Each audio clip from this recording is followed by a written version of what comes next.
ಸಿರಿ ನಿಲಯನ ಗುಣಗಳ ಅರಿತು ಭಜಿಸುವುದೇ ಫಲವಿದು ಬಾಳುವುದಕ್ಕೆ.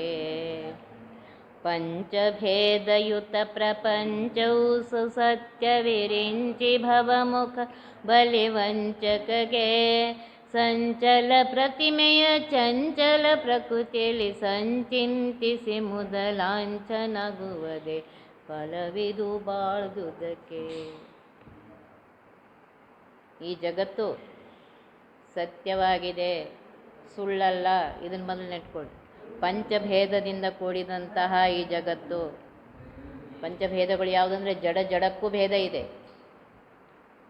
ಬಂಗಾರಕ್ಕೂ ಬೆಳ್ಳಿಗೂ ಭೇದ ಅದೋ ಇಲ್ಲ, ಮಣ್ಣಿಗೂ ಕಲ್ಲಿಗೂ ಭೇದ ಅದೋ ಇಲ್ಲ. ಹಾಗೆ ಜೀವಕ್ಕೆ ಭೇದ ಇದೆ, ಜಡಕ್ಕೆ ಭೇದ ಇದೆ, ಜಡ ಪರಮಾತ್ಮನಿಗೆ ಭೇದ ಇದೆ, ಜೀವ ಪರಮಾತ್ಮನಿಗೆ ಭೇದ ಇದೆ. ಇದನ್ನು ಮೊದಲು ತಿಳ್ಕೋ. ಈ ಪಂಚಭೇದವನ್ನು ತಿಳಿದುಕೊಂಡು ಈ ಜಗತ್ತು ಪಂಚಭೇದದಿಂದಲೇ ಕೂಡಿದೆ. ಪರಮಾತ್ಮ ಒಬ್ಬನೇ ಸರ್ವತಂತ್ರ ಸ್ವತಂತ್ರ, ಸರ್ವವು ಆ ಪರಮಾತ್ಮನ ಅಧೀನ. ಪ್ರಪಂಚ ಅಂತ ಹೇಳ್ತಾ ಇದ್ದಾರೆ. ಪ್ರಕೃಷ್ಟವಾದ ಪಂಚಗಳಿಂದ ಕೂಡಿದ ಪಂಚಭೇದ, ಪಂಚಮಹಾಭೂತ,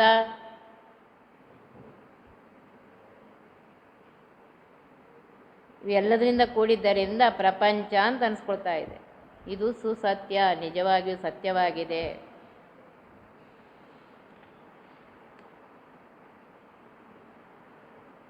ಬ್ರಹ್ಮನಿಂದ ಶತಸ್ಥ ದೇವರವರೆಗೆ ಒಂದು, ಪುಷ್ಕರಾಂತ ಬಲಿಯಿಂದ ಹಿಡ್ಕೊಂಡು ಪುಷ್ಕರಾಂತ ಕರ್ಮಜ ದೇವತೆಗಳಿಗೆ ಒಂದು, ಅಜಾನಜರು ದೇವಗಂಧರ್ವರು ಅವರ 3ನೇ ಭಾಗ, ಮನುಷ್ಯ ಗಂಧರ್ವರಾರಭ್ಯ ಮನುಷ್ಯೋತ್ತಮರವರೆಗೆ 4, ಪಶುಗಳಿಂದ ಹಿಡಿದು ತೃಣಜೀವಿಗಳವರೆಗೆ 5. ಈ ರೀತಿಯಾಗಿ 5 ರೀತಿಯಿಂದ ಪ್ರಪಂಚ ಕೂಡಿದೆ.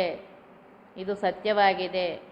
ವಿರಿಂಚಿ ಅಂದರೆ ಬ್ರಹ್ಮದೇವರು, ಭವ ಅಂದರೆ ರುದ್ರದೇವರು, ಮುಖರು ಅಂದರೆ ಇತ್ಯಾದಿ ಎಲ್ಲ ದೇವತೆಗಳು,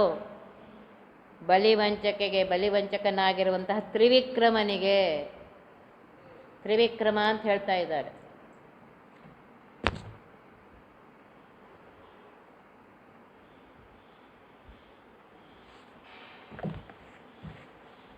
ತ್ರಿವಿಕ್ರಮ ಪರಮಾತ್ಮ ಎಂಥವನು. 3 ಪಾದ ಭೂಮಿಯನ್ನು ಬೇಡಿದಾನೆ 5 ವರ್ಷದ ಬಾಲಕನಾಗಿ. ಅಹಂಕಾರದಿಂದ ಬಲಿ ಹೇಳ್ತಾ ಇದ್ದಾನೆ. ಏನು ಬೇಡಲಿಕ್ಕೂ ಬರೋದಿಲ್ಲല്ലോ ನಿನಗೆ, 5 ವರ್ಷದ ಮಗು ನೀನು 3 ಪಾದ ಭೂಮಿ ತಗೊಳ್ಳಿ. ಅವನು ಹೇಳ್ತಾನೆ ಬೇಡ್ತಾ ಹೋದ್ರೆ ಇನ್ನೂ ಬೇಕು ಅಂತ ಅನ್ಸುತ್ತೆ. ಆಸೆಗೆ ಕೊನೆಯೇ ಇಲ್ಲ. ನನಗೆ ಬೇಡ, ನನಗೆ ಸಂಧ್ಯಾವಂದನೆ ಮಾಡುವುದಕ್ಕೋಸ್ಕರ ನನ್ನ ಪಾದದಿಂದ 3 ಭೂಮಿ ಅಂತ ಇದೆ. ಆಗ ಪರಮಾತ್ಮ ಕೊಟ್ಟಿದ್ದಾನೆ 1 ಪಾದ. ತ್ರಿವಿಕ್ರಮನಾಗಿ ಪರಮಾತ್ಮ 1 ಪಾದದಿಂದ ಭೂಮಿಯನ್ನು, ಮೇಲಿನ ಪಾದದಿಂದ ಮೇಲಿನ ಲೋಕಗಳನ್ನು, ಭೂಮಿ ಕೆಳಗಿನ ಲೋಕಗಳು ಮೇಲಿನ ಲೋಕಗಳು ಎಲ್ಲನೂ ಆವರಿಸಿಕೊಂಡು 3ನೇ ಪಾದ ಎಲ್ಲಿಡ್ಲೋ ಮಾರಾಯ. ದಾನ ಕೊಡ್ತೀನಿ ಎಂದು ಕೊಡದೇ ಇದ್ದರೆ ಮಹಾಪಾಪ. ದಾನ ಕೊಡ್ತೀನಿ ಅಂಥೇಳಿ ಸಂಕಲ್ಪ ಮಾಡಿದ ಮೇಲೆ ತತ್ಪೂರ್ವದಲ್ಲಿಯೇ ಯೋಚಿಸಿ ನಿಮಗಾಗ್ತದೋ ಇಲ್ಲಿ ಯೋಚಿಸಿ ಆಮೇಲೆ ಸಂಕಲ್ಪ ಮಾಡಿ. ಪರಮಾತ್ಮ ಹೇಳ್ತಾನೆ, ಏ ಗರುಡ ವರ್ಣಪಾಶಿ ನೀವು ಕಟ್ಟಾಕು, ಮತ್ತೆಲ್ಲರೂ ಓಡೋದ ನೀವು. 3 ಪಾದ ಭೂಮಿ ಅಂತ ಕೊಟ್ಟಾನೆ, 2 ಕೊಟ್ಟಿದ್ದ, ನಿನ್ನ ಪಾದ ಎಲ್ಲಿ? ಆಗ ಪರಮಾತ್ಮ ಹೇಳ್ತಾ ಇದ್ದಾನೆ, ಬಲಿ ಹೇಳ್ತಾ ಇದ್ದಾನಪ್ಪ, ಎಲ್ಲ ಕೊಟ್ಬಿಟ್ಟಿದ್ದೀನೋ ಮಾರಾಯ, ನನ್ನದು ಅನ್ನೋದು ಇನ್ನೇನು ಉಳಿದಿಲ್ಲ. ನೀನು ಪರಮಾತ್ಮ ಅಂತ ಗೊತ್ತಾಯಿತು. ಪರಮಾತ್ಮ ದಾನ ಕೊಟ್ಟಿದ್ದೀನಿ ಅಂತ ಅನಿಸ್ಬಿಡು ಸಾಕು. ನನ್ನ ತಲೆಯ ಮೇಲೆ ಕಾಲಿಡು ಅಂದಾಗ ಪರಮಾತ್ಮ ಅವನ ತಲೆಯ ಮೇಲೆ ಕಾಲನ್ನು ಇಟ್ಟು ಅವನನ್ನು ಸುತಳ ಲೋಕಕ್ಕೆ ಕಳಿಸಿದ್ದಾನೆ. ಅಷ್ಟೇ ಅಲ್ಲ, ಪರಮಾತ್ಮ ಇವತ್ತಿಗೂ ಅವನ ದ್ವಾರದಲ್ಲಿ ನಿಂತುಕೊಂಡು ಅವನಿಗೆ ಭಕ್ತನಾದಂತಹ ಬಲಿಗೆ ದರ್ಶನವನ್ನು ಕೊಡ್ತಾ ಇದ್ದಾನೆ. ಅಂತಹ ಪರಮಾತ್ಮನ ಹೇಳ್ತಾ ಇದ್ದಾರೆ ಸಂಚಲ ಪ್ರತಿಮೆ. ಪರಮಾತ್ಮ ಛಲದಲ್ಲಿಯೂ ಇದ್ದಾನೆ, ಅಚಲದಲ್ಲಿಯೂ ಇದ್ದಾನೆ. ಜೀವರಲ್ಲಿಯೂ ಇದ್ದಾನೆ, ಜಡದಲ್ಲಿಯೂ ಇದ್ದಾನೆ ಪರಮಾತ್ಮ. ಪ್ರಕೃತಿ ಅಂತ ಹೇಳ್ತಾ ಇದ್ದಾರೆ. ಪ್ರಕೃತಿ ಶಬ್ದವಾಚ್ಯ ಆಗಿರುವಂತಹ ಮಹಾಲಕ್ಷ್ಮೀ ದೇವಿಯೂ ಹೌದು. ಆ ಮಹಾಲಕ್ಷ್ಮೀ ದೇವಿ ಜಡದಲ್ಲಿಯೂ ಇದ್ದಾಳೆ, ಚೇತನದಲ್ಲಿಯೂ ಇದ್ದಾಳೆ. ಪರಮಾತ್ಮನ ಆಜ್ಞೆಯಿಂದ ಆಯಾ ಸ್ಥಾನಗಳಲ್ಲಿ ಇದ್ದುಕೊಂಡು ಕೆಲಸ ಮಾಡ್ತಾ ಇದ್ದಾಳೆ. ಅಂತಹ ಹೇಳ್ತಾ ಇದ್ದಾರೆ ಪರಮಾತ್ಮ ಸ್ಥಾವರರಲ್ಲಿಯೂ ಇದ್ದಾನೆ, ಗಿಡಮರಗಳಲ್ಲಿಯೂ ಇದ್ದಾನೆ, ಓಡಾಡುವಂತಹ ಚೇತನರಲ್ಲಿಯೂ ಇದ್ದಾನೆ ಪರಮಾತ್ಮ. ಇದ್ದು ಇದೆಲ್ಲ ಪರಮಾತ್ಮನಿಗೆ ಪ್ರತಿಮೆ ರೂಪವಾಗಿದೆ. ಪರಮಾತ್ಮ ಅಲ್ಲಿದ್ದು ಅವರಿಗೆ ಆ ರೀತಿಯಾದ ಶರೀರವನ್ನು ಎಲ್ಲ ಕೊಟ್ಟಾಗಲೇ ಅವನಿಗದು ಬರುತ್ತೆ. ತಾನು ಇದ್ದು ಪ್ರತಿಮೆಯಾಗಿದ್ದು ನಾವೆಲ್ಲ ಪ್ರತಿಬಿಂಬರು. ಕನ್ನಡಿಯ ಮುಂದೆ ನಿಂತಾಗ ನಮ್ಮ ಮುಖ ಕಾಣಿಸ್ತಾ ಇದೆ. ನಮ್ಮ ಮುಖ ನಮಗೆ ನೋಡ್ಲಿಕ್ಕೆ ಇದಿಲ್ಲ ನೋಡ್ರಿ, ಶಕ್ತಿ ಇಲ್ಲ ನೋಡ್ರಿ. ನಮಗೆ ಇನ್ನೊಂದು ಉಪಾಧಿ ಬೇಕು. ಕನ್ನಡಿ ಅನ್ನುವ ಉಪಾಧಿಯಲ್ಲಿ ನನ್ನ ಮುಖವನ್ನು ನಾನು ನೋಡ್ಕೊಳ್ತೇನೆ. ಹಾಗೆ ಪರಮಾತ್ಮ ತಾನು ನಿಂತು ನಮಗೆಲ್ಲ ಮಾಡ್ತಾರೆ. ಅಷ್ಟು ಅಸ್ವತಂತ್ರ ನಾವಿದ್ದೇವೆ. ಪ್ರತಿಬಿಂಬರಾದಂತಹ ನಮ್ಮಿಂದ ಪರಮಾತ್ಮ ತಾನು ಪ್ರತಿಮಾ ರೂಪದಿಂದ ನಮ್ಮಲ್ಲಿ ಇದ್ದುಕೊಂಡು ಲಕ್ಷ್ಮಿ ಅಂತರ್ಗತನಾಗಿ, ಪ್ರಕೃತಿ ಅಂತರ್ಗತನಾಗಿದ್ದುಕೊಂಡು ನಮ್ಮ ಕಾರ್ಯಗಳನ್ನು ಮಾಡಿಸ್ತಾ ಇದ್ದಾನೆ. ಈ ರೀತಿಯಾಗಿ ಯೋಚಿಸಿ ಸಂಚಿಂತಿಸಿ ಅಂತ ಇದೆ. ಸರಿಯಾಗಿ ಯೋಚನೆ ಮಾಡು. ಸಮ್ಯಕ್, ನಿನ್ನ ಮನಸ್ಸಿಗೆ ಬಂದಂಗಲ್ಲ, ಶಾಸ್ತ್ರದಲ್ಲಿ ಹೇಳಿಗಿದೆ ಹಾಗೆ ಅದನ್ನು ಸರಿಯಾಗಿ ಯೋಚಿಸಿ. ಮೊದಲಾಂಚನಾಗುವುದೇ ಅದರ ಅರ್ಥ ಏನು? ಧ್ಯಾನ ಮಾಡುವಾಗ ಇದನ್ನೆಲ್ಲ ಯೋಚಿಸು. ಪರಮಾತ್ಮನ ಧ್ಯಾನವನ್ನು ಮಾಡ್ತಾ ಇದೆಯಾ? ಆ ಪರಮಾತ್ಮ ಎಂಥವನು? ಸರ್ವೋತ್ತಮನಾದಂತಹ ಪರಮಾತ್ಮ, ಸರ್ವೋತ್ಕೃಷ್ಟನಾಗಿರುವಂತಹ ಪರಮಾತ್ಮ, ಜೀವ ಜಡಗಳಲ್ಲಿರುವಂತಹ ಪರಮಾತ್ಮ, ಅವರವರ ಗುಣಕ್ಕನುಸಾರವಾಗಿ ಕರ್ಮಗಳನ್ನು ಮಾಡ್ತಾ ಇರುವಂತಹ ಪರಮಾತ್ಮ, ಅವನ ಅಪಾರ ಮಹಿಮನಾಗಿದ್ದಾನೆ. ನಾನು ಹೇಳಿದ್ದೇನೆ, ಬ್ರಹ್ಮದೇವರು ಹೇಳ್ತಾ ಇದ್ದಾರೆ ಪರಮಾತ್ಮ ಭೂಮಿಯ ಕಣಗಳನ್ನು ನಾನು ಎಣಿಸ್ಬೋದಪ್ಪ, ಸಪ್ತ ಸಮುದ್ರದ ಹನಿಯ ಕಣಗಳನ್ನು ಎಣಿಸ್ಬೋದು, ಆದರೆ ನಿನ್ನ ಗುಣಗಳನ್ನು ಎಣಿಸ್ಲಿಕ್ಕಾಗೋದಿಲ್ಲ ಅಂತ ಬ್ರಹ್ಮದೇವರು ಹೇಳ್ತಾ ಇದ್ದಾರೆ. ಇನ್ನು ನಾವು ಒಂದು 4 ಪದ್ಯ ಓದಿದಾಕ್ಷಣ, ಒಂದಿಷ್ಟು ಹೇಳಿದಾಕ್ಷಣ ನನಗೆಲ್ಲ ಗೊತ್ತಿದೆ ಅಂತ ಹೇಳಬೇಕು. ಏನೋ ನಮ್ಮ ಯೋಗ್ಯತಾನುಸಾರವಾಗಿ ಗೊತ್ತಿದೆ, ಅದನ್ನೇ ಸರಿಯಾಗಿ ಚಿಂತನೆ ಮಾಡಿ ನಾವು ಚಿಂತನೆ ಮಾಡ್ತಾ ಧ್ಯಾನ ಕೂತಿದ್ರೆ ಹೇಗಿರುತ್ತೆ ಅಂದರೆ ಮನಸ್ಸಿನೆಲ್ಲೋ ಓಡಿ ಹೋಗ್ಬಿಟ್ಟಿರುತ್ತೆ. ಪರಮಾತ್ಮನ ಧ್ಯಾನದ ಬದಲಾಗಿ ಮನಸ್ಸಿನ್ನೇನು ಮಾಡ್ತದೆ? ಕರದಲ್ಲಿ ಜಪಮಣಿ, ಬಾಯಲ್ಲಿ ಮಂತ್ರವು, ನೋಟಕ್ಕೆ ಇವನಿಗೆ ಸರಿಯಿಲ್ಲೆನಿಸಿ, ನಾಟಕ ಸ್ತ್ರೀಯಂತೆ ಬಯಲುಡಂಬವ ತೋರೆ, ಉದರ ವೈರಾಗ್ಯವಿದು ನಮ್ಮ ಪದುಮನಾಭನಲ್ಲಿ ಲೇಷ ಭಕುತಿ ಇಲ್ಲ ಅಂತ ಹೇಳ್ತಾರೆ. ಧ್ಯಾನ ಮಾಡ್ತಾ ಇದ್ದೇವೆ, ಕೈಯಲ್ಲಿ ಮಣಿ ಎಣಿಸ್ತಾ ಇದ್ದೇವೆ, 100 ಆಯಿತು, ಎಷ್ಟಾಯಿತು, ಆದರೆ ಮನಸ್ಸಿನೆಲ್ಲೋ ಯಾವನ ಧ್ಯಾನ ಮಾಡ್ತಾ ಇದ್ದ ಅವನ ಬಗ್ಗೆ ಧ್ಯಾನವಿಲ್ಲೇ ಇಲ್ಲ. ಬಾಯಲ್ಲಿ ಮಂತ್ರ ಓದ್ತಾ ಇದೆ, ಮನಸ್ಸಿನೆಲ್ಲೋ ಇದೆ. ನೋಡುವರಿಗೆ ಎಷ್ಟು ಜಪ ಮಾಡ್ತಾ ಇದ್ದಾರೆ ಅಂತ ಅನಿಸ್ತಾರೆ. ಆ ದೇವರಂತಾನಂತ ಏನು ಜಪ ಮಾಡ್ತಾ ಇದೆಯೋ, ಯಾರು ಜಪ ಮಾಡ್ತಾ ಇದೆಯೋ ಮರಯ? ಅದಕ್ಕೆ ಸಂಚಿಂತಿಸಿ ಸರಿಯಾಗಿ ಅವನ ಬಗ್ಗೆ, ಬಿಂಬನಾದಂತಹ ಪರಮಾತ್ಮನ ಬಗ್ಗೆ ಸರಿಯಾಗಿ ಹೃದಯ ಮಂದಿರದಲ್ಲಿ ಅಷ್ಟದಳ ಕಮಲದಲ್ಲಿರುವಂತಹ ಪರಮಾತ್ಮನನ್ನು ಸರಿಯಾಗಿ ಚಿಂತಿಸು, ಅವನ ಧ್ಯಾನ ಮಾಡು. ಧ್ಯಾನ ಮಾಡಿ ಸಂತೋಷ ಆಗಬೇಕು. ಆ ಮೂರ್ತಿ ಕಣ್ಣಿಗೆ ಕಾಣಿಸುವಂಗಿರಬೇಕು. ಎದುರಿಗೆ ಇರುವಂತಹ ಮೂರ್ತಿಯೇ ನನ್ನ ಹೃದಯ ಮಂದಿರದಲ್ಲಿದ್ದಾನೆ.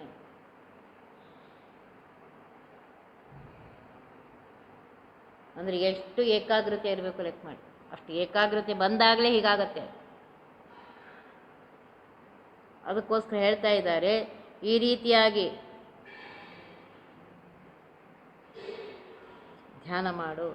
ಶಾಲಿಗ್ರಾಮಾದಿಗಳಲ್ಲಿ, ಪ್ರತಿಮೆ ಅಂದರೆ ಜ್ಞಾನಿಗಳಲ್ಲಿ, ಅಚಲ ಪ್ರತಿಮೆಗಳು ಈ ಶಾಲಿಗ್ರಾಮಾದಿಗಳಲ್ಲಿ ಪರಮಾತ್ಮನನ್ನು ಧ್ಯಾನ ಮಾಡುತ್ತಾ ಸರಿಯಾಗಿ ತಿಳಿದುಕೊಂಡು ಅರ್ಚಿಸಪ್ಪ ಅಂತ ಹೇಳ್ತಾ ಇದ್ದಾರೆ. ಪಂಚ ಋತುಗಳಲ್ಲಿ ಪಂಚಾಗ್ನಿಗಳಲ್ಲಿ ಪಂಚರೂಪವ ತಿಳಿದು ಪಂಚ ಸುಸಂಸ್ಕಾರಾಂಚಿತನಾಗಿ ಪಂಚಕರಣದಲ್ಲಿ ಪಂಚಕನರಿವುದೇ ಫಲವಿದು ಬಾಗುವುದಕ್ಕೆ. ಪಂಚ ಋತುಗಳಲ್ಲಿ ವಸಂತ, ಗ್ರೀಷ್ಮ, ಹೇಮಂತ, ಶರತ್, ಶಿಶಿರ 6 ಋತುಗಳಿವೆ. ಅದನ್ನು ಒಂದು ಸೇರಿಸ್ತಾ ಇದ್ದೇವೆ. ಹೀಗಾಗಿ 5 ಋತುಗಳಲ್ಲಿ ನೋಡ್ರಿ ಪರಮಾತ್ಮ ಹೇಗಿದ್ದಾನೆ. ಸರಿಯಾದ ಸಮಯಕ್ಕೆ ಆಯಾ ಋತುಗಳು ಬರ್ತಾ ಇವೆ. ನೀನು ಚಿಂತನೆ ಮಾಡು ಬಿಡು. ಬೇಸಿಗೆ ಕಾಲ, ಮಳೆಗಾಲ, ಚಳಿಗಾಲ, ಅವು ಕಾಲಗಳು ತಾನೇ ಬರ್ತಾ ಇವೆ. ನೀನು ಅದಕ್ಕೆ ಸರಿಯಾಗಿ ತಯಾರಾಗಿರಬೇಕು. ಆ 5 ಋತುಗಳಲ್ಲಿ ಪರಮಾತ್ಮ 5 ಅಗ್ನಿ ಅಂತ ಹೇಳ್ತಾ ಇದ್ದಾರೆ. ಆವಹನೀಯ, ಗಾರ್ಹಪತ್ಯ, ದಕ್ಷಿಣ, ನಾವಸತ್ತಿ, ಸಭಂಚಿತೆ. ಇದು 5 ಅಗ್ನಿಗಳಲ್ಲಿ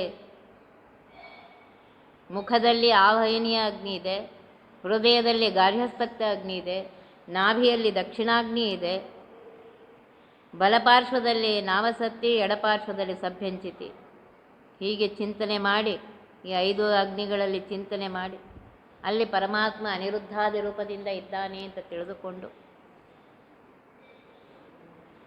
ಪಂಚರೂಪ ಅನಿರುದ್ಧ, ಪ್ರದ್ಯುಮ್ನ, ಸಂಕರ್ಷಣ, ವಾಸುದೇವ, ನಾರಾಯಣ ರೂಪದಿಂದ ಅಲ್ಲಿದ್ದು ಪಂಚ ಅಂತ ಹೇಳ್ತಾ ಇದ್ದಾರೆ. ಆ ಒಂದೊಂದರಲ್ಲಿ 5 ರೂಪ. ಪಂಚ ಋತುಗಳಲ್ಲಿ ಅವನ ರೂಪ, ಪಂಚ ಅಗ್ನಿಗಳಲ್ಲಿ ಅವನ ರೂಪ. ಇವೆಲ್ಲ ರೂಪಗಳನ್ನು ತಿಳಿದುಕೊಂಡು ಪಂಚಸು ಸಂಸ್ಕಾರಾಂಚಿತನಾಗಿ ಹೇಳ್ತಾ ಇದ್ದಾರೆ ನೋಡ್ರಿ. ಪಂಚಸು ಸಂಸ್ಕಾರಾಂಚಿತನಾಗಪ್ಪ. ಮನಸ್ಸು, ಬುದ್ಧಿ, ಚಿತ್ತ, ಚೇತನ, ಅಹಂಕಾರ ಇವುಗಳಿವೆ. ಇದರಲ್ಲಿ ಪರಮಾತ್ಮ ತಾನು ಅನಿರುದ್ಧಾದಿ ರೂಪದಿಂದ ಇದ್ದಾನೆ. ಪಂಚಸು ಸಂಸ್ಕಾರ, ಹುಟ್ಟಿದಾಕ್ಷಣ ಜಾತಕರ್ಮ. ಗಂಡು ಹುಡುಗರಿಗೆ ಜಾತಕ, ಹೆಣ್ಣು ಹುಡುಗಿಯರಿಗೂ ಜಾತಕರ್ಮ ಅದೆಲ್ಲ ಮಾಡ್ತಾರೆ. ಮುಂಜಿವೆ ಇತ್ಯಾದಿಗಳು ಮದುವೆಯವರೆಗೂ ಅವು ಏನಿದೆ ಆ ಸಂಸ್ಕಾರಗಳು ಸರಿಯಾಗಿ ಮಾಡ್ಕೊ. ಸಂಸ್ಕಾರಗಳಾಗಬೇಕು. ಸುಸಂಸ್ಕಾರ ಅಂತ ಇದ್ದಾರೆ. ಅದಕ್ಕೆ ಬ್ರಾಹ್ಮಣನಿಗೆ ಉಪನಯನ ಆದಮೇಲೆ ದ್ವಿಜ ಅಂತ ಕರೀತಾರೆ. ಅವನಿಗೆ 2ನೇ ಜನ್ಮ ಬರುತ್ತದೆ. ಮೊದಲು ಹುಟ್ಟುವಾಗ ಜನ್ಮನಾ ಜಾಯತೆ ಶೂದ್ರಃ, ಉಪನಯನದಿಂದ ಅವನಿಗೆ ಬ್ರಾಹ್ಮಣತ್ವ ಬರ್ತಾ ಇದೆ, ದ್ವಿಜತ್ವ ಬರ್ತಾ ಇದೆ. ದ್ವಿಜ 2ನೇ ಜನ್ಮ ಬರ್ತಾ ಇದೆ ಅವನಿಗೆ. ಆ ಸಂಸ್ಕಾರಗಳು ಸರಿಯಾಗಿ ಮಾಡಿ ದ್ವಿಪಂಚ, 2 ಪಂಚ, 2 5 10 ಪಂಚ ಜ್ಞಾನೇಂದ್ರಿಯ, ಪಂಚ ಕರ್ಮೇಂದ್ರಿಯಗಳಲ್ಲಿ ಪರಮಾತ್ಮ ತಾನು ವಾಸುದೇವ ರೂಪದಿಂದ ಇದ್ದಾನೆ ಎನ್ನುವುದನ್ನು ತಿಳ್ಕೋ. ಪಂಚ ಜ್ಞಾನೇಂದ್ರಿಯ, ಪಂಚ ಕರ್ಮೇಂದ್ರಿಯ, ಒಂದು ಮನಸ್ಸು, ಏಕಾದಶ ಇಂದ್ರಿಯಗಳಲ್ಲಿ ಅವನೇ ಇದ್ದಾನೆ. ನಾನು ಹೀಗೆ ಕೈ ಮಾಡ್ತಾ ಇದ್ದೇನೆ, ಅವನೇ ಮಾಡ್ತಾ ಇದ್ದಾನೆ. ಕಣ್ಣಿಂದ ನೋಡಿಸ್ತಾ ಇದ್ದಾನೆ, ಕಿವಿಯಿಂದ ಕೇಳಿಸ್ತಾ ಇದ್ದಾನೆ, ಬಾಯಿಂದ ಮಾತನಾಡಿಸ್ತಾ ಇದ್ದಾನೆ. ಇದೆಲ್ಲ ಅವನೇ. ನಾನು ಯಾವಾಗ ಹೇಳ್ತಾ ಇರ್ತೇನೆ, ಇದು ಹೇಳಬೇಕು ಅಂತ ಅಂದ್ಕೊಂಡಿರ್ತೇವೆ. ಇಲ್ಲಿ ಪುಸ್ತಕ ತೆಗೆದ ಮೇಲೆ ನಾನು ಓದಿದ್ದೆಲ್ಲ ನೆನಪು ಮಾಡಿಕೊಡ್ಬೇಕು. ಅವನು ಎಷ್ಟು ಉಪಕಾರ ಮಾಡ್ತಾ ಇದ್ದಾನೆ. ನನ್ನಷ್ಟು ಚೆನ್ನಾಗಿ ಹೇಳೋರಿಲ್ಲ ಅಂದರೆ ಹೊಡಿತಾನೆ ಕಪಾಳಕ್ಕೆ. ಅವನು ನನಗೆ ಈ ಸಮಯಕ್ಕೆ ನೆನಪು ಮಾಡಿಕೊಟ್ಟು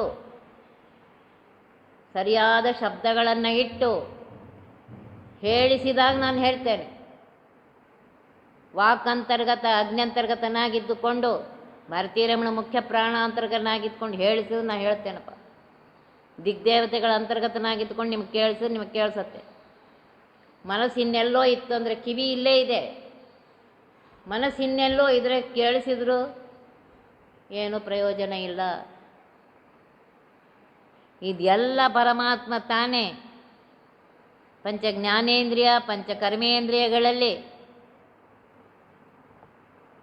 ವಾಸುದೇವಾದಿ ಅನಿರುದ್ಧಾದಿ 5 ರೂಪಗಳಿಂದ ಇದ್ದು ಅವನೇ ಮಾಡಿಸ್ತಾ ಇದ್ದಾನೆ. ಅವನೇ ನನ್ನ ಅನುಭವಕ್ಕೆ ತರ್ತಾ ಇದ್ದಾನೆ. ಅವನಿಂದ ನಡೀತಾ ಇದೆ. ಈ ಬಂದರೆ ಆವಾಗ ಫಲವಿದು ಬಾಳ್ದುದಕ್ಕೆ. ನಾ ನಾ ನಾ ನಾ ಈ ಜೀವನಿಗೊಂದಿದೆ ನೋಡಿ, ಇನ್ನೂ ಕೆಲಸ ಪ್ರಾರಂಭವೇ ಆಗಿಲ್ಲ. ಇನ್ನೂ ಕೆಲಸ ಪ್ರಾರಂಭವೇ ಆಗಿಲ್ಲ. ತತ್ಪೂರ್ವದಲ್ಲಿಯೇ ನಾವು ನನ್ನಷ್ಟು ಮಾಡೋರಿಲ್ಲ, ನನ್ನಷ್ಟು ಹೇಳೋರಿಲ್ಲ, ನನ್ನಷ್ಟು ಕೇಳೋರಿಲ್ಲ, ನನ್ನಷ್ಟು ಹಾಗಿಲ್ಲ, ನನ್ನಷ್ಟು ಹೀಗಿಲ್ಲ ಅಂತೀವಿ. ಪರಮಾತ್ಮ ನಗ್ತಾನೆ. ಈ ಅಹಂಕಾರ ಬಿಡಿ. ಕೆಲಸ ಪ್ರಾರಂಭದ ಪೂರ್ವದಲ್ಲಿ ಈ ಅಹಂಕಾರ ಬಂದರೆ ಏನು ಮಾಡಬೇಕು? ಪರಮಾತ್ಮ ನಿನ್ನ ಅನುಗ್ರಹದಿಂದ ನಿನ್ನ ಪೂಜೆ ಅಂತ ಹೇಳಿ ನೀನು ಮಾಡಿಸಿದಂತೆ ನಾನು ಮಾಡ್ತಾ ಇದ್ದೇನೆ. ಪರಮಾತ್ಮ ಸರಿ ಮಾಡಿಸಪ್ಪ, ಅನುಗ್ರಹ ಮಾಡಪ್ಪ ಅಂತ ಬೇಡ್ಕೊಳ್ಬೇಕು. ಆಗ ಫಲವಿದು ಬಾಗುವುದಕ್ಕೆ ಅಂತ ಹೇಳ್ತಾ ಇದ್ದಾರೆ.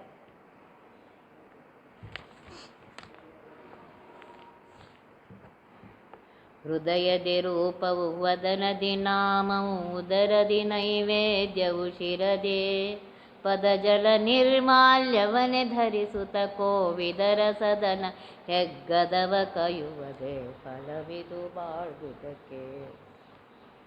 ಎಷ್ಟು ಸುಂದರವಾಗಿ ಹೇಳ್ತಾ ಇದ್ದಾರೆ.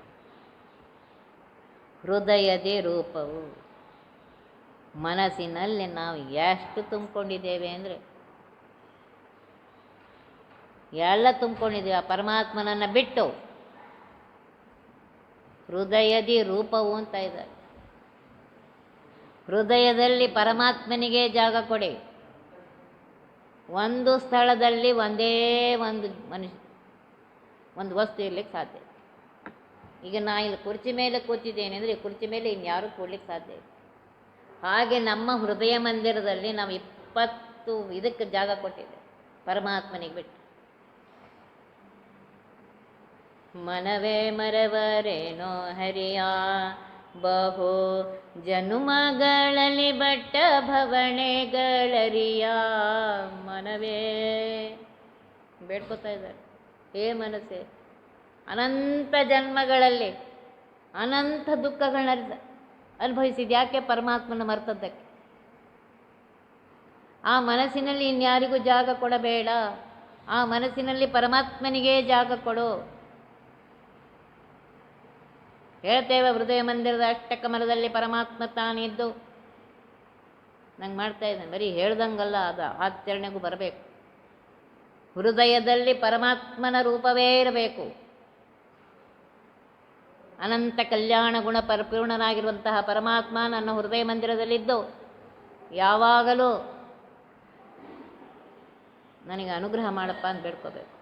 ವದನದಿ ಬಾಯಿ ಪರಮಾತ್ಮನ ನಾಮವೇ ಇರಬೇಕು.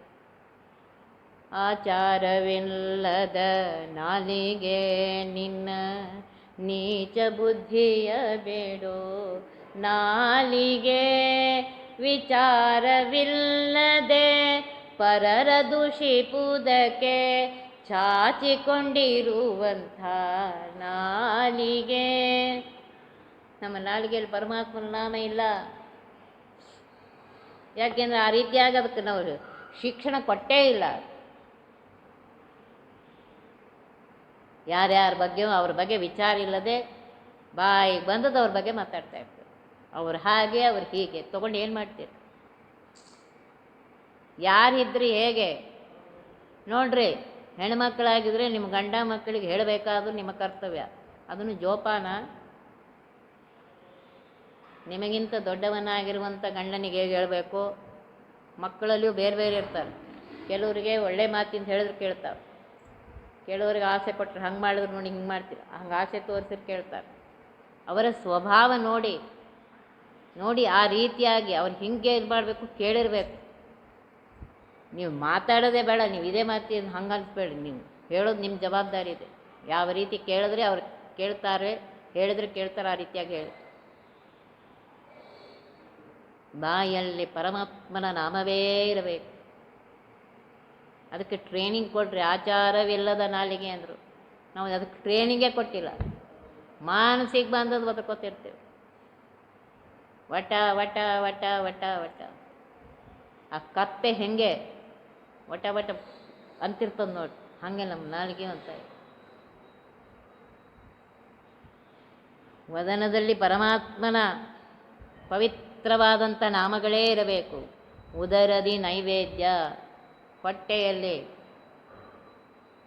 ಪರಮಾತ್ಮನ ನೈವೇದ್ಯವನ್ನೇ ಉಣಬೇಕು. ಎಲ್ಲರೂ ಮಾಡೋದು ಹೊಟ್ಟೆಗಾಗಿ, ಗೇಣು ಬಟ್ಟೆಗಾಗಿ, ತುತ್ತು ಹಿಟ್ಟಿಗಾಗಿ. ನಿಜ, ಪರಮಾತ್ಮನ ನೈವೇದ್ಯ ಇಲ್ಲದೆ, ನಿವೇದಿಸದೆ ಏನನ್ನು ಹೊಟ್ಟೆಗೆ ಹಾಕಬೇಕು. ಅವನಿಗೆ ನಿವೇದಿಸಿ, ಯಾಕೆಂದರೆ ಅದು ಅವನು ಕೊಟ್ಟದ್ದೇ. ಅದು ಅವನಿಗೆ ಕೊಟ್ಟು ಸ್ವೀಕಾರ ಮಾಡಿ. ಸರ್ವವು ಅವನು ಕೊಟ್ಟಿದ್ದೆ, ಅವನಿಗೆ ಕೊಟ್ಟು ಸ್ವೀಕಾರ ಮಾಡಿ. ಅಷ್ಟೇ ದೇವ್ರಿಗೆ ಬೇಡಿದ್ದು. ಉದರದಿ ನೈವೇದ್ಯ ನೋಡ್ರಿ. ಭೋಜನ ರಸ ವಿಭಾಗ ಸಂಧಿ, ನೈವೇದ್ಯ ಪ್ರಕರಣ ಸಂಧಿ ಅಂತ ಹರಿಕಥಾಂಸದಲ್ಲಿ 2 ಕೊಡ್ತಾ ಇದ್ದಾರೆ. ಮತ್ತು ಪ್ರತಿಯೊಂದು ಸಂಧಿಯಲ್ಲಿಯೂ ಒಂದು ರೂಪವನ್ನು ಹೇಳ್ತಾರೆ. ಯಾಕೆಂದರೆ ಹುಟ್ಟಿದ ಮನುಷ್ಯ ಊಟ ಮಾಡೋನೆ. ಬದುಕಿರೋ ತನಕ ಊಟ ಮಾಡಿಯೇ ಮಾಡ್ತೇವೆ. ಊಟ ಮಾಡಬೇಡ ಅಂತ ಹೇಳಿಲ್ಲ. ಊಟ ಮಾಡು. ಪರಮಾತ್ಮ ಕೊಟ್ಟದ್ದನ್ನು ಪರಮಾತ್ಮನಿಗೆ ಅರ್ಪಿಸಿ ಸ್ವೀಕಾರ ಮಾಡು. ಇಷ್ಟೇ ಹೇಳ್ತಾ ಇರು. ಆ ಹೊಟ್ಟೆಯಲ್ಲಿ ನೈವೇದ್ಯವೇ ಇರಲಿ. ಪವಿತ್ರವಾದ ಪರಮಾತ್ಮನಿಗೆ ನಿವೇದಿಸಿದ ಅನ್ನವನ್ನು ಹೊಟ್ಟೆಗಾಕು. ತಲೆಯ ಮೇಲೆ ಪದಜಲ ನಿರ್ಮಾಲ್ಯ ಧರಿಸುತ್ತ ಪರಮಾತ್ಮನ ಪಾದಕ್ಕೆ ಹಾಕಿದಂತಹ ಪರಮಾತ್ಮನ ಪಾದದ ನೀರನ್ನು ತಲೆ ಮೇಲೆ ಹಾಕೋ. ಕೋವಿದರ ಜ್ಞಾನಿಗಳ, ಕೋವಿದರು ಅಂದರೆ ಜ್ಞಾನಿಗಳ ಸದನ, ಅವರ ಮನೆಯ ಹೆಗ್ಗದವ ಕಾಯುವುದೇ ಫಲವಿದು ಬಾಳ. ನೋಡ್ರಿ, ಜ್ಞಾನಿಗಳ ಮನೆಗೆ ನಾವೇ ಹೋಗಬೇಕು. ನಾವು ಯಾರ್ಯಾರೋ ಮನೆಗೆ ಹೋಗಿ ಗಂಟೆಗಟ್ಟಲೆ ಹರಟೆ ಹೊಡಿತೀವಿ. ಇಲ್ಲ, ಜ್ಞಾನಿಗಳ ಮನೆಗೆ ನೀವು ಹೋಗ್ರಿ. ಅವರೇನೋ ಕೆಲಸ ಮಾಡ್ತಾ ಇರ್ತಾರೆ. ಬರ್ತೀನಪ್ಪ, ಈಗ ಹೇಳ್ತೀನಿ ಕೂಡು ಅಂತಾರೆ. ಕೂತ್ಕೊಳ್ಳಿ. ಏನಪ್ಪ ಅವ್ರೇನೋ 20 ಕೆಲಸ ಇರ್ತಾರೆ. ಅವ್ರ ಮನೆಗೆ ಹೋಗಿ ಏನು ಪ್ರಯೋಜನ? ಅವ್ರು ಯಾವಾಗ ಹೇಳ್ತಾರೆ? ಯಾರಿಗೆ ಟೈಮ್ ಇದೆ? ಅವರ ಹೆಗ್ಗದವ, ಅವರ ಮನೆ ಬಾಗಿಲನ್ನು ಕಾಯಿರಿ. ಅವರು ಯಾವಾಗ ಹೇಳ್ತಾರೆ ಆವಾಗ ಇದು ಮಾಡಿ. ಅಥವಾ ಮನೋವೃತ್ತಿಗಳು, ಅದಕ್ಕೆ ಇಂದ್ರಿಯಾಭಿಮಾನಿ ದೇವತೆಗಳಿದ್ದಾರೆ.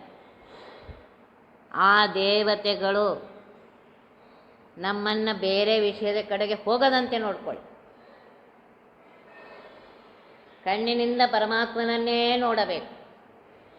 ಅವು ಪರೀಕ್ಷೆ ಮಾಡಿ ಆ ಕಡೆ ಈ ಕಡೆ ಅಂತಾರೆ, ಬೇಡ. ಕಿವಿಯಿಂದ ಪರಮಾತ್ಮನ ಮಹಿಮೆಯನ್ನೇ ಕೇಳಬೇಕು. ನಾಲಿಗೆಯಿಂದ ಪರಮಾತ್ಮನ ಮಹಿಮೆಯನ್ನೇ ನುಡಿಯಬೇಕು.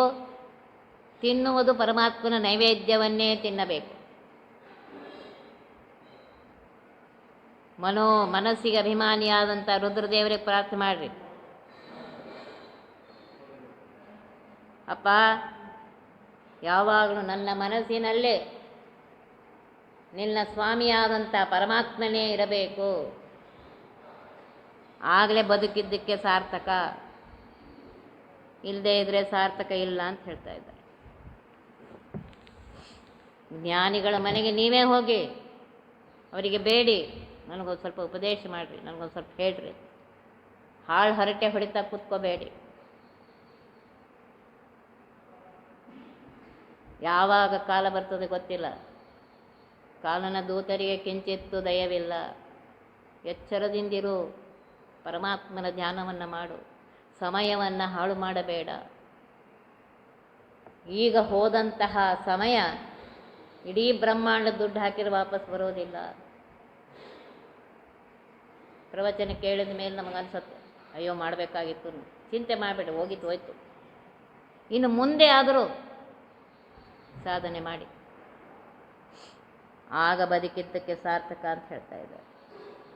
ಪಾತ್ರರ ಸಂಗಡ ಯಾತ್ರೆಯ ಚರಿಸುತ್ತ ವಿಧಾತೃಪಿತನ ಗುಣ ಸ್ತೋತ್ರಗಳ ಶ್ರೋತ್ರದಿ ಸವಿದು ವಿಚಿತ್ರಾನಂದದಿ ಗಾತ್ರವ ಮರೆದು ಪರತ್ರವ ಪಡೆಯುವುದೇ ಫಲವಿದು ಬಾಳುವುದಕ್ಕೆ.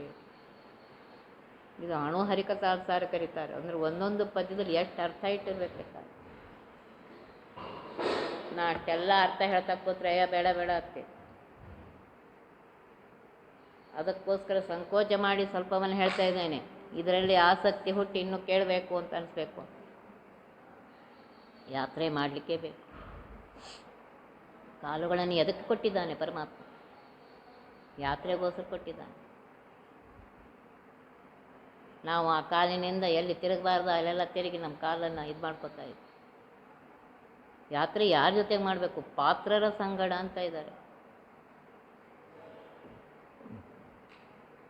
ಜ್ಞಾನಿಗಳ ಜೊತೆಗೆ ಯಾತ್ರೆ ಮಾಡು ಅಂತ ಹೇಳ್ತಾ ಇದ್ವಿ. ನಾವು ಯಾತ್ರೆ ಹೆಂಗೆ ಮಾಡ್ತಾ ಇದ್ವಿ ಅಂದರೆ ಆಸ್ ಎ ಟ್ರಿಪ್ ಥರ ಯಾತ್ರೆ ಮಾಡ್ತೀವಿ. ಜೀವನದಲ್ಲಿ ಯಾತ್ರೆ ಆಗೋದು ಒಂದೇ ಸಲ, ನಮಗೇನು ಭಾಳ ಸಲ ಆಗೋದಿಲ್ಲ. ಒಂದು ಸಲ ಹೋಗ್ತೀರಪ್ಪ ಆ ಕಡೆ ನಾರ್ತ್ ಇಂಡಿಯಾ, ಒಂದು ಸರ್ತಿ ಸೌತ್ ಇಂಡಿಯಾ, ಕಾಶಿ, ಗಯಾ, ಪ್ರಯಾಗ್ ಇತ್ಯಾದಿ. ಅದನ್ನು ಜ್ಞಾನಿಗಳ ಜೊತೆಗೆ ಮಾಡುವಂತ ಇದೆ. ಯಾಕೆ ಅಂತಂದರೆ ಹಾಡು ಮಾಡಿ, ಗಂಗೆ ಮುಳುಗುವಾಗ ಚಂಬು ಮೇಲಿನ ಚಿಂತೆ. ನಾವೇ ಹೋದರೆ ಗಂಗೆ ಮುಳುಗ್ತಾ ಇದ್ದೀವಿ ನೋಡ್ರಿ. ಆ ಗಂಗೆಯ ದರ್ಶನ ಆಗಬೇಕಾದ್ರೆ ಎಷ್ಟೋ ಜನ್ಮದ ಪುಣ್ಯ ಇರಬೇಕು ಅಂತ ಇದೆ. ಯಾತ್ರೆಗೆ ಹೋಗಿದ್ದೇವೆ, ಅಲ್ಲಿ ಸ್ನಾನ ಮಾಡುವಾಗ ಆಕೆಯ 12 ರೂಪಗಳನ್ನು ನೆನೆಸ್ಕೊಳ್ಬೇಕು, ಆಕೆಯನ್ನು ನೆನೆಸ್ಬೇಕು, ಅವಳ ಇದೆಲ್ಲ ಪರಮಾತ್ಮನ ನೆನೆಸ್ಬೇಕು. ಅದನ್ನು ಬಿಟ್ಟು ಅಲ್ಲಿ ಸ್ನಾನ ಮಾಡುವಾಗ ಚಂಬು ಮುಳುಗಿತ್ತು ಅಂತ ಅದ್ರ ಚಿಂತೆ, ಅಥವಾ ಅವ್ರು ಹಾಗೆ ಇವ್ರು ಹೀಗೆ, ಇದನ್ನು ಮಾತಾಡ್ಲಿಕ್ಕೆ ಅಲ್ಲಿ ತನಕ ಯಾಕೆ ಹೋಗ್ಬೇಕು? ಮನೆಯಲ್ಲೇ ಕೂತ್ಕೊಳ್ರಿ. ಯಾರು ಬೇಡ ಅಂದಿದ್ದಾರೆ ನಿಮ್ಗೆ? ಅಲ್ಲಿ ಯಾರು ಕರೆದಿಲ್ಲ. ಅದಕ್ಕೆ ಹೇಳೋದು ಪಾತ್ರರ ಸಂಗಡ ಯಾತ್ರೆಯ ರಚಿಸೋ. ಪಾತ್ರ ಜೊತೆಗೆ ಹೋದಾಗ ಅವ್ರು ಹೇಳ್ತಾರೆ. ಅದಕ್ಕೆ ನಮ್ಮಲ್ಲಿ ಏನು ಮಾಡ್ತಾಯಿದ್ರು, ಹಿಂದಿನ ಕಾಲದಲ್ಲಿ ಯಾತ್ರೆಗೆ ಹೋಗುವಾಗ ಒಬ್ಬ ವಿದ್ವಾಂಸರನ್ನು ಕರ್ಕೊಂಡು ಹೋಗ್ತಾಯಿದ್ರು. ಅವರು ಆಯಾ ಸ್ಥಳದ ಮಹಿಮೆಯನ್ನು ಹೇಳ್ತಾಯಿದ್ರು. ಆಯಾ ಜಾಗಕ್ಕೆ ಹೋದಾಗ ಆ ಸ್ಥಳದ ಮಹಿಮೆಯನ್ನು ಹೇಳ್ತಾಯಿದ್ರು. ಸ್ನಾನ ಮಾಡುವಾಗ ಯಾವ ಮಂತ್ರ, ವಸ್ತ್ರ ಧರಿಸುವಾಗ ಯಾವ ಮಂತ್ರ, ಅವನ್ನೆಲ್ಲ ಹೇಳ್ತಾಯಿದ್ರು, ಕೇಳ್ತಾಯಿದ್ರು. ನಾವು ಟ್ರಿಪ್ ಅಂತ ಹೋಗಿ ಮಾಡಿ ಬರ್ತೀವಿ, ಅದರಿಂದ ಏನು ಪ್ರಯೋಜನ ಇಲ್ಲ. ದುಡ್ಡು ವ್ಯರ್ಥ ಆಯಿತು, ಅಷ್ಟು ಸಮಯ ವ್ಯರ್ಥ ಆಯಿತು ಅಷ್ಟೇ. ಅದಕ್ಕೆ ಹೇಳಿದ್ರು ಪಾತ್ರರ ಸಂಗಡ ಯಾತ್ರೆಯ ರಚಿಸಿ. ಪಾತ್ರರ ಜೊತೆಗೆ ಯಾತ್ರೆಯನ್ನು ಮಾಡು. ವಿಧಾತೃಪಿತನ ಭಾಳಷ್ಟಿದೆ. ಆ ಗಂಗೆ ಮುಳುಗುವಾಗ ನಾನು ಹೇಳಿದೆ ಚಂಬು ಚಿಂತೆ. ಗಂಗಾ ಗಂಗೇತಿ ಯೋ ಬ್ರೂಯಾತ್ ಯೋಜನಾನಾಂ ಶತೈರಪಿ ಮುಚ್ಚತೆ ಸರ್ವಪಾಪೇಭ್ಯೋ ವಿಷ್ಣುಲೋಕಂ ಸ ಗಚ್ಚತಿ. ದಿನಾಗಲೂ ಬಕೆಟ್ ನೀರು ಸ್ನಾನ ಮಾಡುವಾಗಲೇ, ಬಾವಿ ನೀರು ಸ್ನಾನ ಮಾಡುವಾಗಲೇ ಗಂಗಾ ಗಂಗೇತಿ ಯೋ ಬ್ರೂಯಾತ್ ಯೋಜನಾನಾಂ ಶತೈ, 100 ಮೈಲಿಗಳ ದೂರದಲ್ಲಿದ್ದಾಳೆ. ಆದರೂ ಪರಮಾತ್ಮ ನಮಗೆ ಅನುಗ್ರಹ ಮಾಡ್ತಾನೆ. ಮುಚ್ಚತೆ ಸರ್ವಪಾಪೇಭ್ಯೋ. ಬೆಳಗಿನಿಂದ ಹಿಡಿದು ರಾತ್ರಿವರೆಗೂ ಅನೇಕ ಪಾಪ ಮಾಡಿದ್ರು. ರಾತ್ರಿ ಮಲಗಿದಾಗಿಂದ ಬೆಳಗ್ಗೆ ತನಕ ಪಾಪಗಳು ನಡೀತಾ ಇದೆ.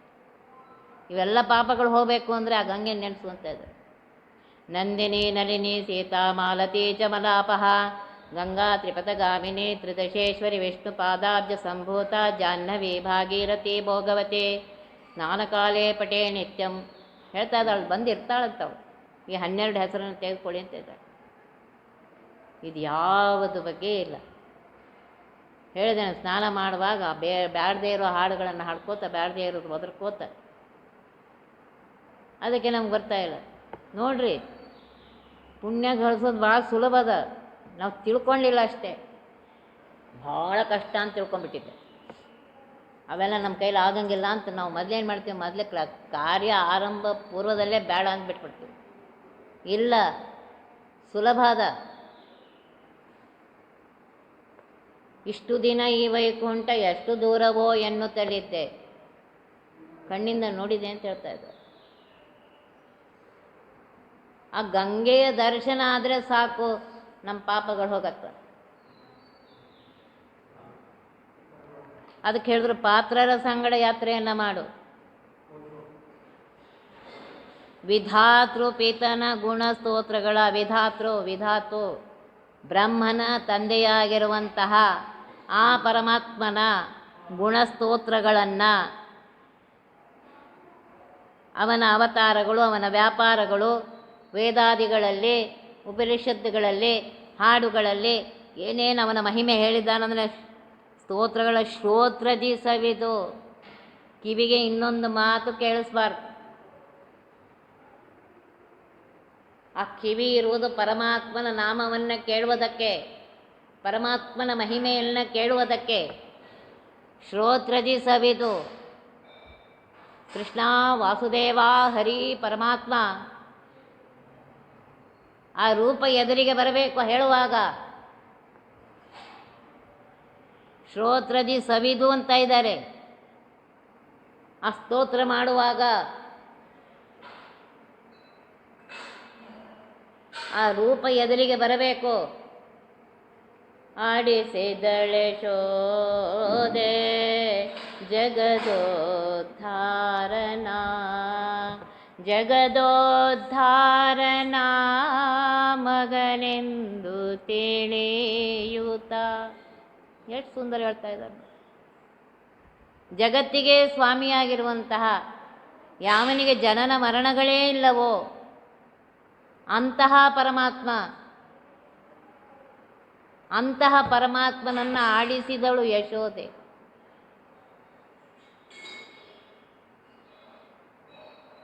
ಕಣ್ಣು ಮುಂದೆ ಆ ಚಿತ್ರ ಬರಬೇಕು. ಅಥವಾ ನಿಮ್ಮ ಮಕ್ಕಳನ್ನು ಆಡಿಸುವಾಗ ಅದನ್ನೇ ಚಿಂತನೆ ಮಾಡ್ರಿ. ಮಗುವನ್ನು ಕೊಟ್ಟಿದ್ದಾನೆ, ಅದು ಪರಮಾತ್ಮನ ಅನುಗ್ರಹದಿಂದ ಸಿಕ್ಕಿದೆ. ಆ ಮಕ್ಕಳಲ್ಲಿ ಪರಮಾತ್ಮ ಇದ್ದು ನನಗೆ ಆನಂದವನ್ನು ಕೊಡ್ತಾ ಇದ್ದಾನೆ. ಪ್ರತಿ ಕ್ಷಣಕ್ಕೆ ಅಂದರೆ ಇವೆಲ್ಲ ನೆನಪು ಬರಬೇಕಲ್ಲ, ಪ್ರತಿ ಕ್ಷಣಕ್ಕೆ ವಿಧಾತೃಪಿತನ ಶ್ರೋತ್ರ, ಅವನ ಗುಣಸ್ತೋತ್ರಗಳನ್ನು ಶ್ರೋತ್ರದಿ ಸವಿದು. ನೋಡ್ರಿ, ಆ ಕಿವಿಗೆ ಬಿದ್ದಾಗ ಒಂದು ಆನಂದ ಆಗಬೇಕು. ಆ ಆನಂದ ಅನುಭವಿಸುವಾಗ ಹೇಳ್ತಾರೆ, ಗಾತ್ರವ ಮರೆದು ನೀನು ಎಲ್ಲಿದ್ದಿ, ಯಾವಲ್ಲಿದ್ದಿ ಅದನ್ನು ಮರೆತು ಹೋಗ್ಬಿಡ್ಬೇಕು. ಎದುರಿಗೆ ಆ ಚಿತ್ರ ಬರಬೇಕು. ಗೋಕುಲದಲ್ಲಿ ಯಾವಾಗೋ ಆಡಿಸಿದ್ದಾಳೆ ಯಶೋಧ, ಆದರೆ ಈಗ ನನ್ನ ಕಣ್ಣೆದುರಿಗೆ ಆಡಿಸ್ತಾ ಇದ್ದಾರೆ. ನೋಡ್ರಿ, ಯಾವನಿಗೆ ಜನ್ಮ ಇಲ್ಲ, ಅವನು ಬಾಲಕನಾಗಿ ಮನೆ ಮನೆ ಕಳ್ತನ ಮಾಡ್ತಾರೆ. ಅವನು ಕಳ್ತನ ಮಾಡೋ ಅವಶ್ಯಕತೆ ಇಲ್ಲ. ಹೇಳ್ತಾಳೆ, ಮನೆಯೊಳಗಾಡೋ ಗೋವಿಂದ ನೀನೆರೆ ಮನೆಗಳಿಗೇಕೆ ಹೋಗುವಿಯೋ ಮುಕುಂದ, ಮನೆಯೊಳಗಾಡೋ ಗೋವಿಂದ ಚೋರನೆನಿಸಿಕೊಳ್ಳಲೇಕೋ ಲಕ್ಷ್ಮೀನಾರಾಯಣಗೆ ದೂರುಗಳೇಕೋ. ಹೇಳ್ತಾ ಇದ್ದ, ನೀನು ಲಕ್ಷ್ಮೀಪತಿಯೋ ಮಾರಾಯ, ನೀನು ಯಾಕೆ ಚೋರ ಅನ್ಸ್ಕೊತೀಯೋ? ಮನೆಯಲ್ಲಿ ಬೇಕಾದಷ್ಟು ಇದೆಯಲ್ಲ ಮಾರಾಯ, ಮನೆಯಲ್ಲೇ ಆಡಪ್ಪ, ಅಲ್ಲಿ ಯಾಕೆ ಹೋಗಿ ಚೋರ ಅಂತ ಅನ್ಸ್ಕೊತಾ ಇದ್ದೀನಿ, ನನಗೂ ಅನಿಸ್ತಾ ಇದ್ದೆ. ಹೇಳ್ತಾ ಇದ್ದಾರೆ, ಕಳ್ತನ ಯಾಕೆ ಮಾಡ್ತಾ ಇದ್ದಾನೆ? ಅವ್ರು ಕೊಡುವವರಲ್ಲ, ಮಾರಾಟ ಮಾಡುವವರು, ಹಾಲು ಮೊಸರು ಮಾರಾಟ ಮಾಡುವವರು ಇವನಿಗೆ ಕೊಡೋದಿಲ್ಲ. ಆದರೆ ಪರಮಾತ್ಮ ತಾನೇ ತೆಗೆದುಕೊಂಡು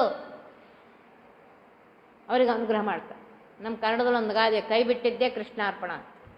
ನೀನು ಕೊಟ್ಟಿಲ್ಲ, ಅದು ಹೋಗಿದ್ದೂ ಕೃಷ್ಣಾರ್ಪಣ ಅಂದರೆ ಪರಮಾತ್ಮ ಸ್ವೀಕಾರ ಮಾಡ್ತಾರೆ. ಇವನಷ್ಟು ಕರುಣಾ ಸಮುದ್ರ ಯಾರಿದ್ದಾರೆ ಹೇಳಿ? ಹಾಗೆ ಇನ್ನೊಬ್ರಿಗೆ ಯಾರು ಹೇಳಿ, ಓಹೋ ಕೊಡ್ತಾಳಂತ ಇವಳೇನೋ ಅಂತ ಬೈತಾರೆ. ಆದರೆ ನಮ್ಮ ಪರಮಾತ್ಮ ಹಂಗನ ಈಗಾರ ಕೃಷ್ಣಾರ್ಪಣ ವಸ್ತು ಅಂದ್ಯಲ್ಲೋ. ಕರುಣಾ ಸಮುದ್ರ ಇದ್ದಾನೆ ಪರಮಾತ್ಮ. ಅವನ ಸ್ತೋತ್ರಗಳನ್ನು ಕಿವಿಯಿಂದ ಕೇಳಿ ಸಂತೋಷದಿಂದ ವಿಚಿತ್ರ ಆನಂದ ಆಗಬೇಕು, ಮರ್ತೋಗ್ಬಿಡ್ಬೇಕು. ಕೇಳುವಾಗ ನಾನು ಆ ಗೋಕುಲದಲ್ಲಿ ನಾನು ಒಬ್ಬಳಿದ್ದೇನೆ, ನನ್ನ ಮುಂದೆ ಆ ಪರಮಾತ್ಮ ಆಡ್ತಾ ಇದ್ದಾನೆ, ನಾನು ಕಣ್ಣಿನಿಂದ ನೋಡ್ತಾ ಇದ್ದೇನೆ, ಕಿವಿಯಿಂದ ಅದನ್ನೆಲ್ಲ ಕೇಳ್ತಾ ಇದ್ದೆ.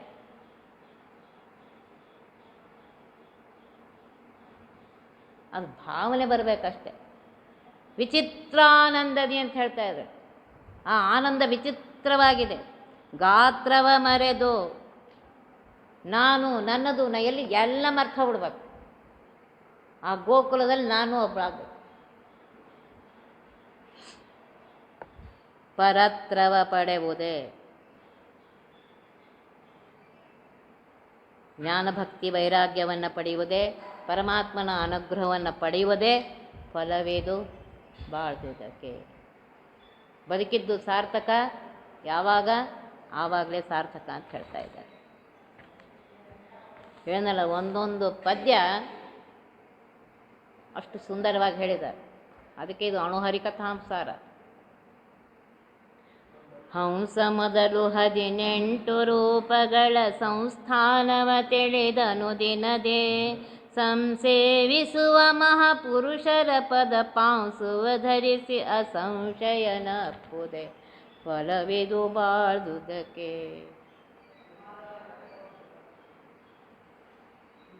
ದುರಿತ ನಿವಾರಣ ಸಂಧಿಯಲ್ಲಿ ಹಂಸ ಮೊದಲು 18 ರೂಪಗಳನ್ನು ಕೇಳಿದ್ರಿ. ಅದನ್ನೇ ಇಲ್ಲಿ ಮತ್ತೆ ಹೇಳ್ತಾ ಇದ್ದಾರೆ. ಹಂಸ, ಆ ಸುಮ್ಮನೆ ಹೆಸರು ಹೇಳ್ತೇನೆ, ಶುಚಿಷತ್, ವಸು, ಅಂತರಿಕ್ಷ ಸತ್.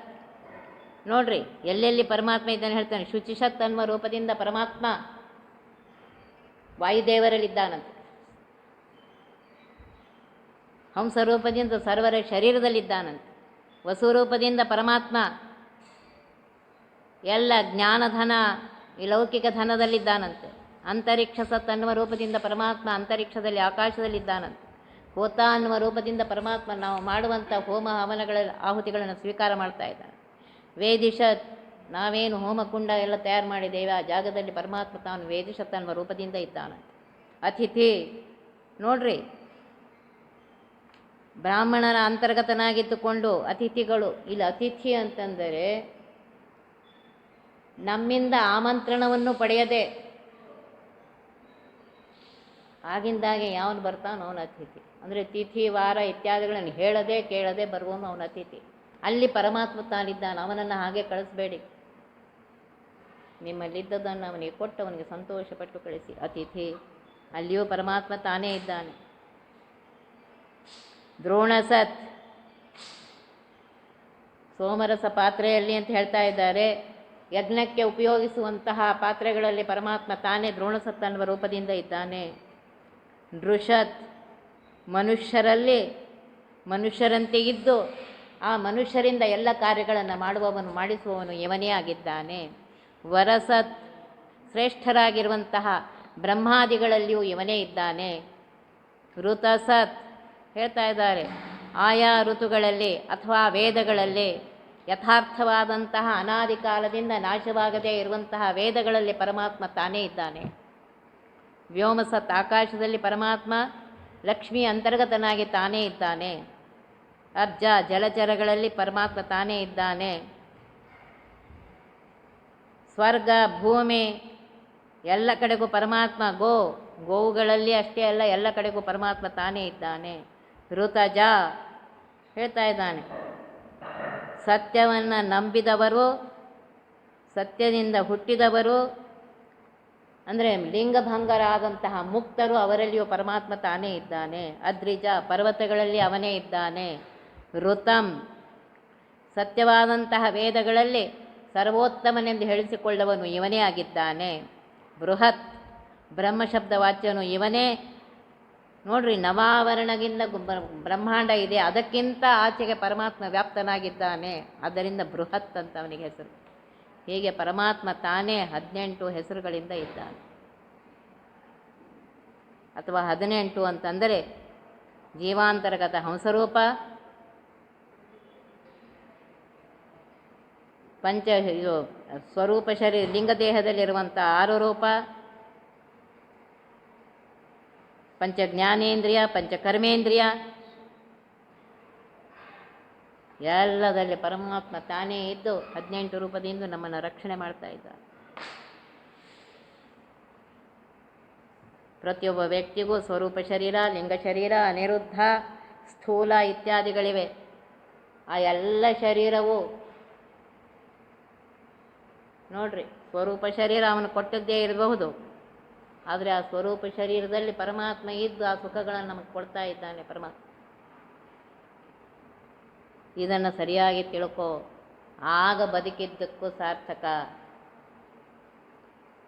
ಪವನ ಮತಾನುಗರವನಾನೆಂತೆಂದವನಿಯೊಳಗೆ ಸತ್ಕವಿ ಜನರ ಭವನಗಳಲ್ಲಿ ಪ್ರತಿದಿನದಿ ಸಂಚರಿಸಿ ಸುಕಥಾಶ್ರವಣವ ಮಾಡುತ್ತ ಪ್ರವರನಾಗುವುದೇ ಫಲವಿದು ಬಾಳುವುದಕ್ಕೆ. ಎಷ್ಟು ಚಂದ ಹೇಳ್ತಾನೆ. ಪವನ ಮತಾನುಗರವ ನಾನೆಂತೆಂದು. ಎಷ್ಟು ಜನ್ಮದ ಪುಣ್ಯ ಮಾಡಿದ್ದೇವೋ ನಾವು ಗೊತ್ತಿಲ್ಲ. ಅನಂತ ಜನ್ಮದ ಪುಣ್ಯದಿಂದ ಮಾನವ ಜನ್ಮ ಬರುತ್ತೆ. ಮಾನವ ಜನ್ಮ ದೊಡ್ಡದು, ಇದು ಹಾಳು ಮಾಡಲು ಬೇಡಿ ಹುಚ್ಚಪ್ಪ ಗಡಿರ. ಮಾನವ ಜನ್ಮ ಬರ್ತಾ ಇದೆ, 84 ಲಕ್ಷ ಯೋನಿ ದಾಟಿ ಬಂದೆ. ಅದು ತಾನಲ್ಲ, ಅದು ತನ್ನದಲ್ಲ, ಮುಂದೆ ಬಾಹೋದಲ್ಲ, ಅದು ಸ್ಥಿರವಲ್ಲ. ಎಷ್ಟು ಹೇಳ್ತಾ ಇದ್ದಾರೆ ನೋಡಿ. 84 ಲಕ್ಷ. ನಮಗೆ ಯಾವುದು ಕೆಳಗೆ ಲಕ್ಷನೇ ಇಲ್ಲ. ಇನ್ನು ಲಕ್ಷಕ್ಕೇನು ಲೆಕ್ಕ ಬರ್ತದೆ? 1 ಲಕ್ಷ ಅಂದರೆ ನಮಗೆ ಗೊತ್ತಿಲ್ಲ. ಅಂಥದ್ದು 84 ಲಕ್ಷ. ಕ್ರಿಮಿ ಕೀಟ ಸ್ಥಾವರ ಜಂಗಮ ಎಲ್ಲ ಆಗೋಗಿದೆ. ಆಗಿ ಮನುಷ್ಯ ಜನ್ಮ ಬಂದಿದೆ. ಇದು ಪರಮಾತ್ಮನ ಅನುಗ್ರಹದಿಂದ ಬಂದಿದೆ. ಅದರಲ್ಲಿ ಮಾಧ್ವರಾಗಿ ಹುಟ್ಟಿದ್ದೇವೆ. ಇದು ಪರಮಾತ್ಮನ ಅನುಗ್ರಹ. ಅದರಲ್ಲಿಯೂ ಆವಾಗ ಈವಾಗ ಪರಮಾತ್ಮ ನಾಮ ಕಿವಿಗೆ ಬೀಳ್ತಾ ಇದೆ, ಪರಮಾತ್ಮನ ನಾಮ ಬಾಯಿಗೆ ಬರ್ತಾ ಇದೆ. ಸಂತೋಷ ಪಡ್ರಿ. ನಾನು ಮಧ್ವಮತದವನು. ಬರೀ ಅಹಂಕಾರ ಪಡ್ತಾ ಕೂತ್ಕೋಬೇಡ. ಈ ಭೂಮಿಯಲ್ಲಿ ಬರೀ ಅಹಂಕಾರ ಪಡ್ತಾ ಕೂತ್ಕೋಬೇಡ. ಸತ್ಕವಿ ಜನರ ಭವನಗಳಲ್ಲಿ ಜ್ಞಾನಿಗಳು, ಸತ್ಕವಿಗಳು ಅಂದರೆ ಜ್ಞಾನಿಗಳ ಮನೆಗೆ ಹೋಗು. ಹರಟೆ ಹೊಡೆಯೋದಕ್ಕಲ್ಲ, ಜ್ಞಾನಿಗಳ ಮನೆಗೆ ತಿರುಗು. ಎದಕ್ಕೆ? ಸುಕಥಾ ಶ್ರವಣ ಮಾಡುವುದಕ್ಕೆ. ಸುಕಥ ಅಂದ್ರೇನು? ಮಂಗಲನಾಗಿರುವಂತಹ, ಮಂಗಲಮೂರ್ತಿಯಾಗಿರುವಂತಹ, ಕಥಾ ಮಹಾಲಕ್ಷ್ಮಿಗೆ ಪತಿಯಾಗಿರುವಂತಹ ಪರಮಾತ್ಮನ ಮಹಿಮೆಯನ್ನು ಕೇಳುತ್ತಾ ಪ್ರತಿ ದಿವಸ ಅಂತ ಹೇಳ್ತಾ ಇದ್ದಾರೆ.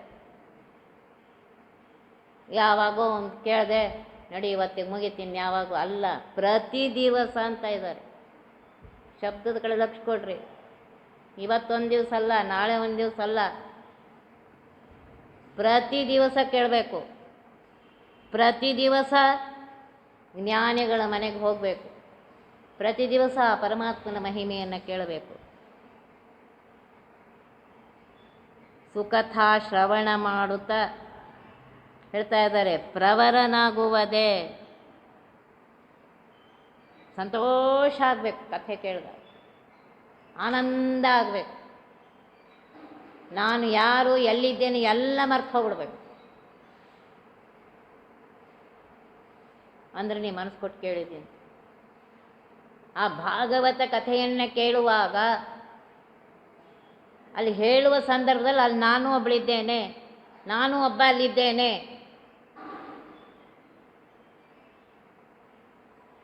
ರಾಮನ ಕಥೆಯನ್ನು ಹೇಳ್ತಾ ಇದ್ದಾರೆ. ಆ ಅಯೋಧ್ಯೆಯಲ್ಲಿ ರಾಮನ ಬಾಲಲೀಲೆಯನ್ನು ಕೇವಲ ದಶರಥ ಕೌಸಲ್ಯರು ನೋಡ್ತಾ ಇಲ್ಲ, ನಾನು ನೋಡ್ತಾ ಇದ್ದೇನೆ. ಕಿಲಕಿ ಕಿಲಕಿ ಉಠತ ಛಾಯ ಗಿರತ ಭೂಮಿ ಲಟಪಟಾಯ ಛಾಯ ಮಾತೃ ಗೋದಲೇತ ಛಾಯ ಮಾತೃ ಗೋದಲೇತ ದಶರಥ ಕೆರನಿಯಾ ಠುಮಕಿ ಚಲತರಾ ಚಂದ್ರ. ರಾಮನ ಲೀಲೆ ಬಹಳ ಕಡಿಮೆ ಬಂದಿದೆ. ಆದರೆ ತುಳಸಿದಾಸರು ರಾಮನ ಲೀಲೆಯನ್ನು ಹೇಳ್ತಾ ಇದ್ದಾರೆ. ಸಣ್ಣ ಬಾಲ ರಾಮಚಂದ್ರ ಆಗ ತಾನೇ ನಡೆಯಲಿಕ್ಕೆ ಶುರು ಮಾಡಿದ್ದಾನೆ. ಇದು ನೋಡ್ರಿ, ಜಗತ್ತನ್ನೇ ತನ್ನಲ್ಲಿಟ್ಟುಕೊಂಡಂತಹ ಪರಮಾತ್ಮ ನಡೀತಾ ಇದ್ದಾನಂತೆ. ನಡೀತಾ ಇದ್ದರೆ ಬೀಳ್ತಾ ಇದ್ದಾನೆ. ಆಗ ತಾನು ನಡೀಲಿಕ್ಕೆ ಕಲ್ತಿದೆ. ಕೂಸು ಬೀಳತ್ತೆ ಮತ್ತೆ ಹೇಳುತ್ತೆ, ಮತ್ತೆ ಹೇಳ್ತಾನಂತೆ, ಮತ್ತೆ ನಡೀತಾನೆ.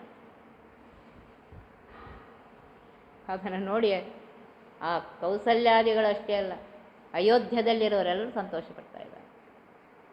ತುಳಸಿದಾಸತಿ ಆನಂದ देखिके मुखारविंद रघुवर छवि के समान रघुवर छवि के समान रघुवर छवि बनिया ठुमकी चल. ಹೇಳ್ತಾ ಇದ್ದೆ ತುಳಸಿದಾಸಗ ಅತೀ ಆನಂದ ಆಗಿದೆ ಅಂತ. ಎಲ್ಲ ಕಾಣಿಸ್ತಾ ಇದೆ. ಎಷ್ಟು ಆನಂದ ಪಡ್ತಾ ಇದ್ದಾರೆ ನೋಡ್ತಾ ಇದ್ದಾರೆ. ಒಂದು ಸಲ ತುಳಸಿದಾಸರು ಮಥುರೆಗೆ ಹೋಗಿದ್ದಾರಂತೆ, ದ್ವಾರಕೆಗೆ ಹೋಗಿದ್ದಾರೆ. ನನಗೆ ನಿನ್ನ ರಾಮರೂಪವೇ ಬೇಕು, ನನಗೆ ಈ ಕೃಷ್ಣ ರೂಪ ಬೇಡ ಅಂದರೆ ಪರಮಾತ್ಮ ರಾಮರೂಪದಿಂದ ಅವ್ರಿಗೆ ದರ್ಶನ ಕೊಟ್ಟಿದ್ದಾನೆ. ಹೇಳ್ತಾರೆ ತುಳಸಿದಾಸ ಅತಿ ಆನಂದ ರಘುವರ ಛವಿ. ಪರಮಾತ್ಮ ಹೇಗಿದ್ದಾನೆ? ಪರಮಾತ್ಮ ಪರಮಾತ್ಮನಂತೆ. ಛವಿ ಅಂದರೆ ಮಿಂಚು ಅಂತ. ಮಿಂಚು ಹೇಗದ್ದರೆ ಒಂದು ಕ್ಷಣ ಬಂದು ಹೋಗ್ಬಿಡತ್ತೆ, ಅಷ್ಟರಲ್ಲಿ ನೀನು ನೋಡಿಬಿಡ್ಬೇಕು. ಪರಮಾತ್ಮ ಹೇಗಿದ್ದಾನೆ ಅಂದರೆ ಅನಂತ ಕೋಟಿ ಸೂರ್ಯಪ್ರಕಾಶ. ಅಂತಹ ಪರಮಾತ್ಮ ಇಲ್ಲಿ ರಾಮನಾಗಿ ಬಂದು ಒಂದೇ ಸೂರ್ಯನ ನೋಡಲಿಕ್ಕಾಗೋದಿಲ್ಲ.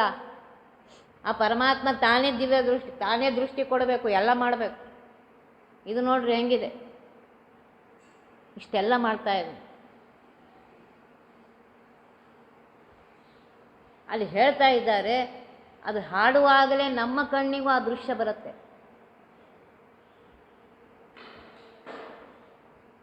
ಇದು ಬರಬೇಕು ಅಂತ ಇದ್ದಾರೆ. ಯಾವಾಗ ಬರುತ್ತೆ ಇದು? ಏಕಾಗ್ರ ಮನಸ್ಸಿಂದ ಕೇಳ್ತಾ ಇದ್ರೆ ಅದು ಬರುತ್ತೆ. ಪ್ರವರನಾಗುವುದೇ ಫಲವಿದು ಬಾದುವುದಕ್ಕೆ. ಅದು ಶ್ರವಣ ಮಾಡು. ಶ್ರವಣ ಮಾಡುವಾಗ ಆ ಚಿತ್ರ ನಿನ್ನ ಕಣ್ಣ ಮುಂದೆ ಬರಬೇಕು, ನೀನು ಆನಂದವನ್ನು ಅನುಭವಿಸಬೇಕು.